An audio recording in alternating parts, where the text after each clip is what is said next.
القصه ما وقفتش عند محمود بنتاج المغربي لاعب نادي الزمالك واللي اتقدم بانذار او خلاص باخطر الزمالك بفسخ التعاقد. لكن المشكله عندك ان الملف اكتر من لاعب جوه نادي الزمالك قدم انذارات، منهم عدي الدباغ، ادم جيد، عمر فرج. والمشكله الاكبر في البرازيلي خوان بيزيرا اللي قدم انذار هو كمان بسبب تاخر حصوله على مستحقاته. الزمالك عنده مشكله ماليه كبيره جدا، مش عارف يوفر اي سيوله ماليه. لكن انت قدام مرحله صعبه، اللعيبه دي كلها هتمشي، هتفسخ عقودها. رقم واحد هتاخد عقودها كامله، هتمضي في حته تاني ومش هتعرف تجيب بدلها.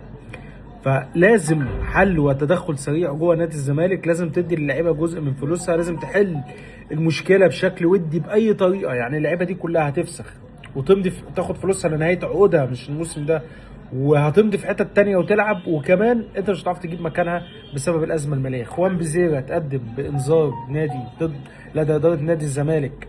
الانذار مدته 14 يوم، على الزمالك ان يحل مشكله في اسرع وقت قبل نهايه ال 14 يوم. بيزيرا هيكون من حقه بعدها يفسخ عقده من طرف واحد، زي ما حصل مع مصدق، زي ما حصل مع حميد معالي، واخيرا مع محمود بنتايج.